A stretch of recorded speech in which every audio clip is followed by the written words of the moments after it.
Welcome to the Property Couch, where each week you get to listen to two of Australia's leading property experts. Bryce Holdaway, co-host of Location Australia on Foxtel's Lifestyle Channel, and Ben Kingsley, Chair of Property Investment Professionals of Australia and the 2014 and 2015 Property Investment Advisor of the Year. All right, folks, you're on the Property Couch, where each week Bryce and I give you the insider's guide to property finance and money. Hey, mate, why did I do the intro? Because you are still down and out. Mate, I've still got the voice from the plane and the flying, but that's okay. That's right. So, as per usual, I'll keep interrupting you and talk over you, and that way, hopefully, it'll give you a voice. We'll just feel right at home. Yeah, just like any other week. We obviously had a great trip away, and we're back, ready to deliver frameworks. It sounds like Ivis has got the bug she's as got well. it too. She was All obviously right, go on, cough over in the corner. Yeah, that's it. That's right. Thank you.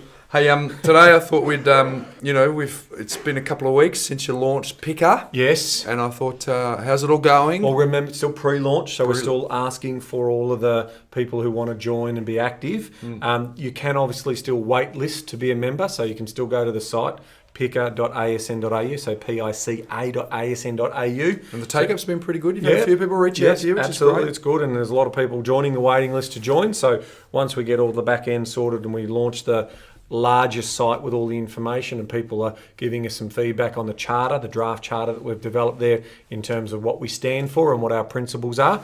So it's an exciting time. So I suspect this is going to go on. Man, why'd you pioneer it? I mean, it's not as if you just didn't have anything to do between 1am and 6am? You just thought I'd just add something else? No, look, I'm a property investor, and I've seen some of the changes that are coming and that have happened, and I feel like, we are being a little bit singled out, and to have influence and to have a seat at the table when policy is being developed.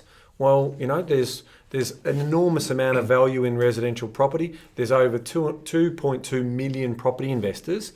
They don't have a voice. So let's coordinate that, bring those people together and get that voice out there.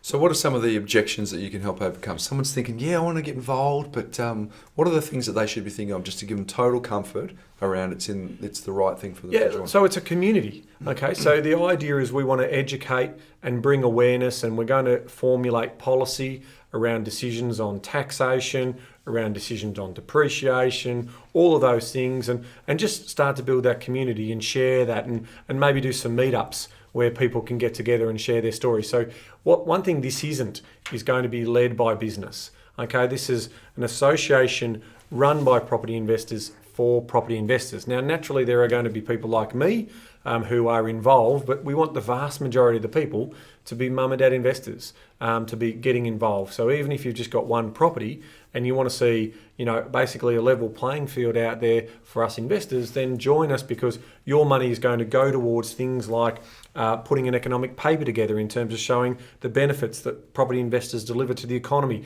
jobs and growth and all those types of things. And then we'll also do some analysis, and we'll get some feedback from you in terms of why you invest. And so we're getting a lot more knowledge. And so as united as we can be, that will be able to allow us to put some information out there in the community, rather than the missed messages, the misleading commentary, all those things that are happening right now. If we can get, I've got an ambitious target, Bryce. Ooh. I want 1 million. So I want 50% of the people out there. It's $5. $5 or $20 for 5 years membership. We get that membership high enough, we'll be able to help communicate and be at the decision-making table, because we understand that, there needs to be some tax reform, and we'll talk through that. But, to basically make decisions without consulting, the people who it affects the most doesn't quite make sense to me. Two groups. What about the people who want to be an investor who aren't, and what about the people who were property investors and have sold? We'll take all people on. Ultimately, even your daughters and your sons and anyone over the age of 18, we're happy to have as members. Budding property investors who want to eventually buy an investment property, all of those can join us, and so can associate businesses, but they don't have a voting right. It's very clear to me this is not about being able to be, for our members to be, hit up hard from a database point of view from potential businesses. There's no means by which that will be able to happen directly. We've written that into the Constitution. So I want to again reassure people that this is an association for property investors, run by property investors. It's not a marketing pitch. It is definitely not a marketing pitch. All right. Well, there you go, folks. If that sounds like something you want to be involved in, the entry level is very low, Ben, so it's affordable for everyone. Yep. And you're going to use the money to put for initiatives to carry that voice. Yeah. Exactly right, mate. Exactly right. So there you go, folks. Why don't you check that out? pica.asn.au. There you go, folks. Hey, my Mindset Minute theme today, Ben, is I've talked about this before, but there was a 4-letter word that got me a job in television, so I want to talk about it today. Okay. I'm already interested. Did something fall on your foot? Yeah. Well, did you? Yeah. Bark? Yeah, no. Ivis is looking at me. She's going, where's this going? She's wondering if she's going to have to put the E word up, the little explicit thing on our podcast. Ouch. But the 4-letter word for me is form. F-O-R-M. Oh, form. So let me explain. Please do. I had a friend in when I was living in Queensland, good mate of mine.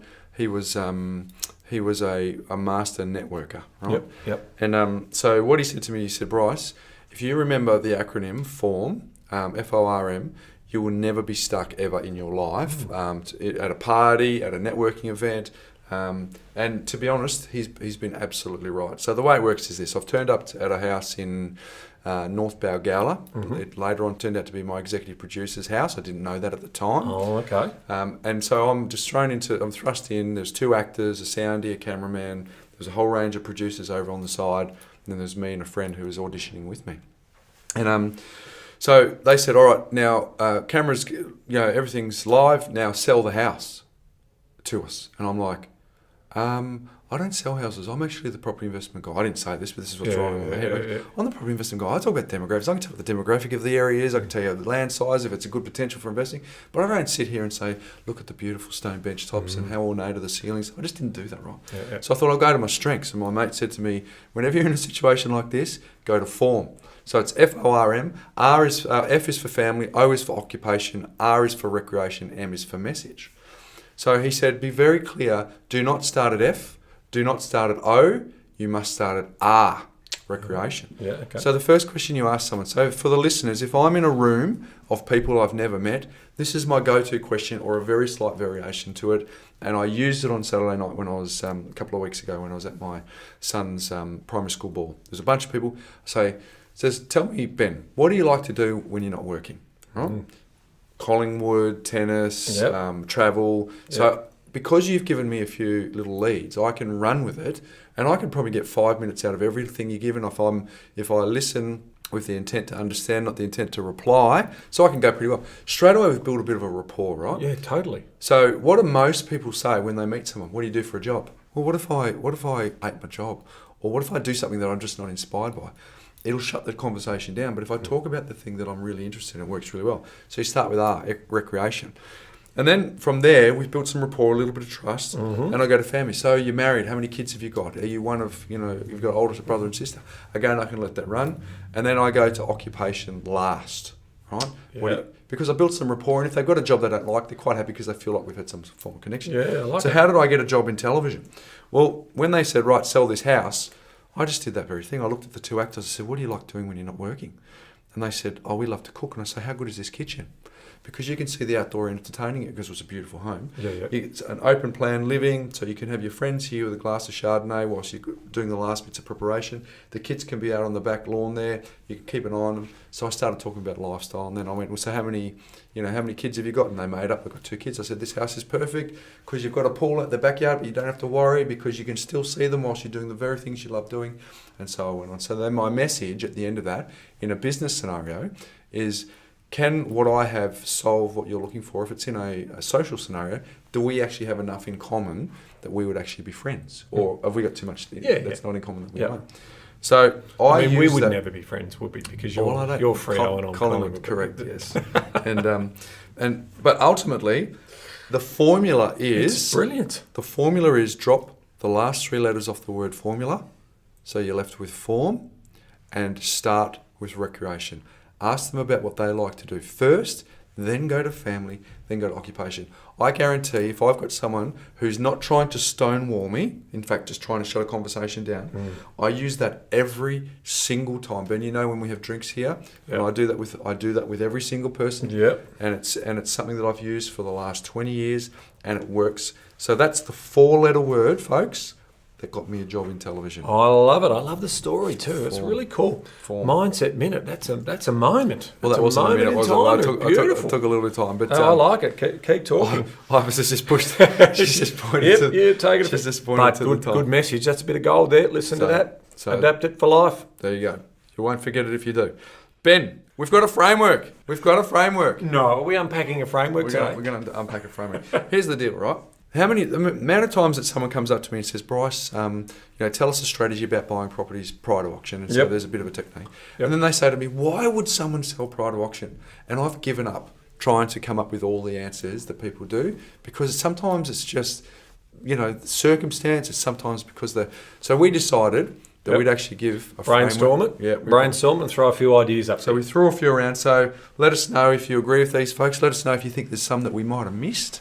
Ben, but so you want me to lead off? I do, mate. I'm going to start with an actually marketing ploy. Ooh. So this is a little bit different. So I sort of look at it like this, where I'm basically talking about if for whatever reason there's a time issue, and we'll talk about some other time issues as well, I reckon. But this one is about marketing. Mm-hmm. Okay, so auctions are about creating scarcity and creating an outcome by a set time in a competition sense.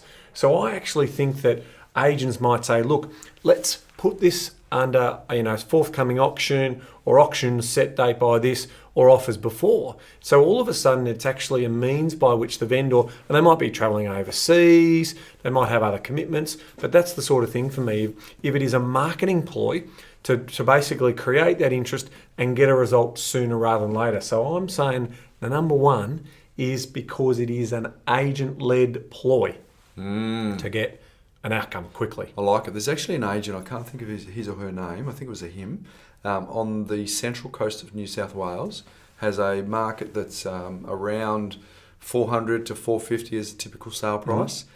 And that market's not typically where you'd expect auctions. He goes to auction, I'm pretty sure it's a he goes to auction on 95% of his listings, right? And in a market that's not known for going to auctions, because what it does is it actually timestamps the marketing campaign, which is what you were talking about. Yeah. If the listener thinks the real estate agent only gets paid for their time, so if they have a private sale arrangement, that could go for 8 weeks, it could go for 12 weeks, whereas an auction campaign has got usually a finite time. Because we know, don't we, that when a property's been hanging on the market for a while, what's wrong with it? If it stays on too long, and we know it happens in Queensland as well, doesn't it? Well, the power shifts, doesn't it, to the buyer. But this particular agent uses that as a time frame to create scarcity, to create urgency, so that they can get through all their campaigns. So I think you're absolutely spot on. That you got to think about, it's not just does the vendor want to sell to me? It's the agent who's got ambition and goals, and they're trying, because if they do private sales all year, their income will probably be a third of what they've done, because they've got these rolling campaigns. Yep. They get the deal done before the auction, but it creates the urgency in the time frame. So I think, mate, I love it. I think opening the batting with that one is a good one. What do you got? For me, I'm going to go massively telescope, Yep. big picture, sort of the external micro factors. Think about talk of sentiment change. Think about interest rates. Think about government changing. Think about last year when the negative gearing debate came up. All those things create anxiety and uncertainty in the mind of the vendor. And so therefore, if any of that exists, I think that's often one of the reasons why a vendor would be keen to take an offer and accept any reasonable offer. We've already seen the Sydney market come off, and that is changing the sentiment in that market. I mean, we were there a couple of weeks ago, and speaking to the people there, they all said, definitely, market's definitely slowing. So if you are that, you're sort of thinking, now your macro might only be your state or your city, and you're starting to think, well, all right, just if, a bird in the hand as opposed to potentially a couple in the bush, I'll grab that offer, all led by that particular macro factors that is changing the view in the media, all the sort of boom bust type cycles we go through in the media. So I think that's a cracker. All right, we've got another one for me? Well, yeah, probably the nervous seller. I mean, that's a classic one where, they they're not familiar with auctions, they don't understand the process, they don't want to go through this anxiety burn that's going to happen when they, on the day of the auction. So, and usually, that they may be an older vendor or a deceased vendor, and they, don't have their partner there anymore with them to sort of give them the confidence and the security. And even though the agent is going to hopefully reinforce that, if they're still a little bit skeptical about agents, that can certainly be a place in that. So I reckon that's the nervous seller, the one who's willing to sort of say, all right, well, again, if I've got a fair price and that's all I was looking for, that's going to be enough to get me moving, I'll probably move on the sale. Yeah, well, if you think about the auction process, as you know, Ben, the person who wants the auction is the agent. The buyer doesn't want it. In fact, a lot of the time, the seller actually doesn't want it because, like you say, it just gives them that internal churn, that internal burn. Often they get a little bit of stage fright. And the agent is so used to the auction process that it's so desensitised to them that they will happily take, and they know that's where they can get it out. And it's amazing, isn't it, to think that some vendors are just happy to get a fair price. I mean, the vast majority, and the job of the selling agent is to get the best possible outcome.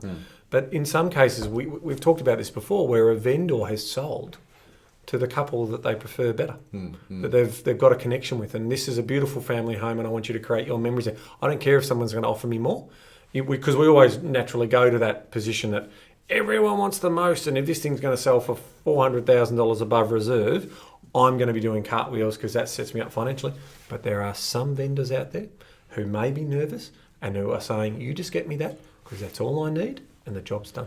I think you raised a really good point there, because if you've got someone who's got a family home, it's been their family home for 30 years, and they would just love to see another family get that property versus a developer who's hanging around at auction, that's another reason. So you could be sold before auction. You picked up on a very good point. So nervous or sentimental seller? Yeah, sentimental seller. Yeah, love it. All right. Okay. I reckon this one's a bit of a no-brainer, but they're committed elsewhere. They've so forced sale. Whenever given the choice between certainty and uncertainty, they will take it every day of the week. And of course, if they then translate that uncertainty into certainty, they can then maybe line up settlement dates as well. So, the classic they've bought somewhere else is one of the reasons that bird in the hand's worth two in the bush. Yeah, and in a moving market, a lot of people were forced to do that. They were sort of saying, I just need to get in, and then I'm reasonably confident that my property will get a certain value. So if they're upsizing, they were forced, certainly in the Sydney market, it's happening a little bit in the Melbourne market as well, as opposed to going the other way around. Because we would always say, if you're a conservative person, you should sell first and then buy. But if the market's moving too quickly, you might just jump in. And so obviously, if they have done that and they haven't sold their property, guess what? Again, a good, strong offer early in the campaign could potentially get that property off the market. All right. Got any more for me? Mate, premium offer. So this one is that if you can get me a price above this, which is my outrageous price, then why am I waiting? Put the paperwork in front of me. There might be a time where I go, so you got me that. Do you reckon you could get me a little bit? No, don't be greedy. Just sign the paperwork. So definitely a premium offer is going to see a property being taken off the market. And we do see that with builders, developers. If the land has got some reusable or more productive sort of use, you'll definitely see ridiculous prices paid. I mean, we're seeing these houses in one line that are being sold for millions and millions of dollars because guess what? They're all going to be bowled over and there's a block of apartments coming your way around that neighbourhood. But certainly a premium offer, too good to refuse, so jump on it. No, I totally agree. And we as buyers agents, our team often misses to someone who puts in a premium offer. Yeah. And when you unpack that, it's because they've been to 7 auctions, sick of spending, building and pesting, and they just think, right, I just want this to end. Because they've missed so many, they're so intimately aware of the nuances of value and price in the little pockets that they're looking for. Whereas someone who's come along and just seeing the campaign won't know that. A stretch. But they're going straight to the stretch straight away. And they're just thinking, gosh, if only I'd paid my stretch 4 auctions ago, I'd be paying cheaper than what I've got now. So in the end, they just what is it, a hail maker and just throw it in there and then move on. So that's why someone would pay a premium offer at times just to get rid of that. Okay, the next one for me is it's pretty self-explanatory, isn't it? No buyer interest or limited buyer interest. If the campaign's undercooked or the campaign's running out of steam, And we go back to this one back here, number 3, where we've got a nervous seller. Yep. We just want to make sure that they get a deal done. So they're happy to have any form of offer, and they're happy to take it, because it's nothing worse than getting to an auction and it's only one person. And look, I mean, you lose and this your is where leverage. you've got to have your trust and faith in your agent, don't you, Bryce? You've got to basically say, please be truthful to me. And a good agent should be truthful, because they also don't want the embarrassment of 2 people turning up for the auction and one vendor be going. It's not good for their brand as well. So from that point of view, if they've got the limited buyers, I'm going to be working hard to get a deal, get a result before the auction. And so if we know that the agent's calling us on a regular basis, there is limited interest. We know if we're chasing them, okay, we've got a bit of a fight on our hands in terms of getting this one. And that's basically how it plays out. So, yep, limited buyer interest is definitely another reason why vendors sell before auction. And in that case, if they do it early enough, they don't have to have sort of auction, no calling off and all that sort of stuff. So there's some incentives for the buyer as well. Good one. The other one, the one I can think of is a bit sort of obscure, but unreliable sort of sales comparables. Yep.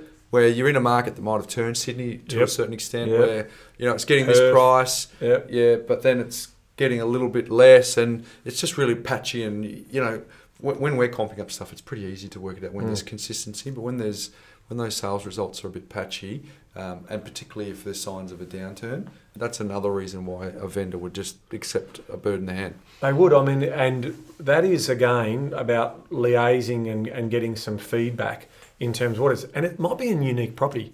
In fact, it could be the ugliest property in the street. And you've just got none of that interest, and then someone comes along who might have an alternative view like you did when you made it orange, and you thought orange was the next blue or black. Find the other unique buyer. Yeah, and you get that sort of thing. So that's where it's difficult. So if they're unreliable sales results, or it's an interesting property and you get an offer on it, it could be another 120 days before you get your next offer. So they'll take it off market before they take it to auction. Then, mate, one of the other ones that I've always thought about is, it happens on rare occasions, but it does happen, and that is the uneducated seller. So the uneducated seller could be, again, someone who might be older in years, who hasn't really worried about their market, hasn't watched their property prices, been living in that same house for 60 years, and effectively they don't know what their property is really worth. They've probably got a 1990s or a 2000 price as opposed to a 2015 price. Now, if they brought an agent in, and the good agents, they may be able to obviously explain what it's worth. But if they're realistic and the agent's not working on their best interests and they want to do a quick turnover, all of a sudden the so-called auction that was about to happen won't necessarily happen. And another example of that is also when it might be a deceased estate, and then so the actual next of kin or someone who's representative of it is in a position where they're going to be able to engage an agent. And sometimes the estate trustees, they put the weirdest agents, the out-of-market agents on these properties. And so they don't even know what the true value of it is, and potentially it's, the agent thinks it's a good price, but in reality, the real market's probably another 30 or 40 grand above that. So the vendor's taking advice, or the next of kin's taking advice from an uneducated agent or a non-local agent. So that's a great little time to strike. I love in terms of taking. Love the non-local agent. You just ask them to meet you at the property at sort of 5:45, and they realise how hard it is to get across town. Yeah, exactly. How hard it is to get across town, and then all of a sudden they go, I just want to get this one off the books. So that's another reason. So, all right. Well, I think we've rattled off a little bit of a quick and easy today. It was good. So the reasons why vendors sell before auction: 1, as an agent's marketing play. Number 2, external or macro factors. Number 3, the nervous/sentimental seller. Number 4 is the seller that's committed elsewhere. Number 5 is where they get an offer too good to refuse on the premium offer. Number 6 is where there's limited buyer interest. Number 7 is we got patchy or unreliable sales results. And number 8 is the uneducated seller. So there you go, folks. Why don't you let us know on social or send us a link. Let us know some other reasons why you've come up with a pre-auction offer. We'll share that out to the community. We'd love to talk about that. All right, today my life hack, Ben, is with your phone. My phone. Do you want it? Yep. There it is. Well, Thank you. Just my type of phone. You're- Did you mean? I was just thinking sort of, symbolically. But, Right. Sorry. That's all right. I appreciate. Thanks. I'm not used to the focus, but so do you know that Ibis, you can charge your phone faster if it's in airplane mode. If it's in airplane mode, so if you're No. down to the here we go, no. Captain Skeptical over here. I am really keen as to how you found out about that one. Because Is that one of our listeners reaching out to you? No, I actually researched this because I was down to the wire and I needed it. I needed it to go quickly. That is a good one. Do you like that one? That's a good one. So charge your phone faster. Notice I didn't say iPhone, Ibis, even though on my notes I did have iPhone. But I don't know in Samsung, it's the truth. Ibis is nodding. But they can just throw their Samsung on a table and it charges. Yeah. I mean, mind you, the new Apple's apparently going to do that 3 years later Yeah, when they first introduced it. yeah. It's good to see Apple on top of the world. Yeah, well- Only joking, I've got a few Apple devices. Yeah, you're like a... I'm just a middle ground. It's hard to I describe just you. want to share the love. You I get, just want to share the love. you use iPhones and I Apple do. stuff, and then you get grumpy at them every Yeah, I now and might then. even Like buy a one grumpy on old man our with that trip. iPhone. Hey? Might even buy a little. Might be an early adopter of a. I only know why, because I keep missing my meetings. So if something is rattling on my wrist, it'll probably Apple say Watch. something. Well, it might be an Apple. Just anything that vibrates to tell me that I need to be somewhere. Because you know me, I just get a little bit. Left yourself Off as track open as a every chemist with that comment, but we'll move right on. So That's all a right. great one, mate. I really like that one. Yeah, Yeah. I'm so- trying to capture sincerity in his voice. The Ibis, sincerity's there. but- That, Alright. well, that's what I thought. I do these for you, mate. I do these for you. Not that. The listeners just get to eavesdrop on all the Not that your others life aren't hacks any I send to good. you. Your others are good as well, but that one just was a little bit special. I don't know why. Now, Ibis, come I on. don't Now know. he's That's the now he's truth. taking the No, middle. it's So. not All right, mate. Well, Good job. pressure's on you because I've batted up and So played ball you've on had that. to go to the well. So what's the next one going to be if you're right at the bottom of the well?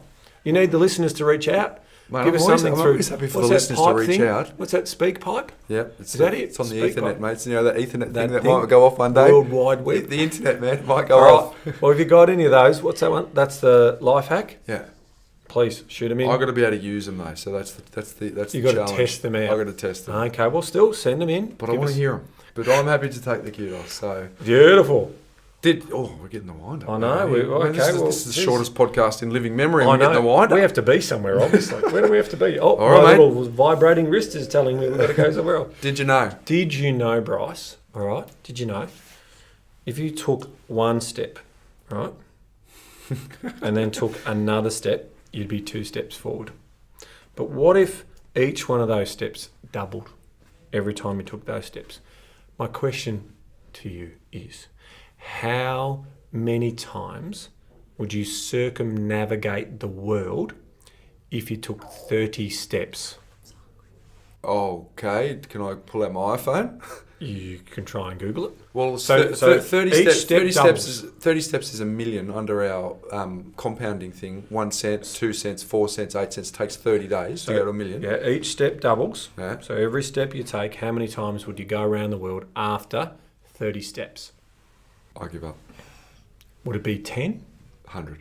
100 times? Yeah. Oh, that's a bit too much. 26. Oh, there you go. 26 times. Mate, that's Double, impressive. double, double, double, double, double, double, double, double, double, double, double, double, double, So double, my- double, so- double, so double, double, double, what double, I'm- double, double, double, double, double, double, double, double, double, double. That was 30 doubles. What I'm hearing is my life hacks have to be realistic and your did you knows don't have to. Because who can double at every... Why did I pick my topic? Who could, Well, who I can mean, do it 4 was steps? After 4 steps, they're stuffed, mate. They got the splits. normal step, double it, double. So apparently that last step is like a 500. It's a billion. It's basically a billion. Little shout out to the A listeners. billion meters or something like that. Old mate Kingsley needs some help with these did you knows. So if you can go to Speak Pipe on the property You couch. didn't like that one. Oh man, that was terrific. That was What when about that other that was- one I built in? 6,000%. That was That was a your pretty best. good one. So listeners, just pretend you're me. If you've got any for the old boy, just go to the website, flick us a note, and we'll read them out. So Yeah, no, that was good, mate. I think that was of all the did you knows you have ever done That was just another one of them. that you've ever done. That one there was without doubt the most recent. All right. He's good like that, isn't he, Bryce? So, mate, have you got anything else? No, I'm good. That's it. I'm good. Get You on got anything, pickup. you got anything, Ivers? Ivers, anything Jump to on share? jump on the picker train, folks. Any housekeeping? Yeah. No.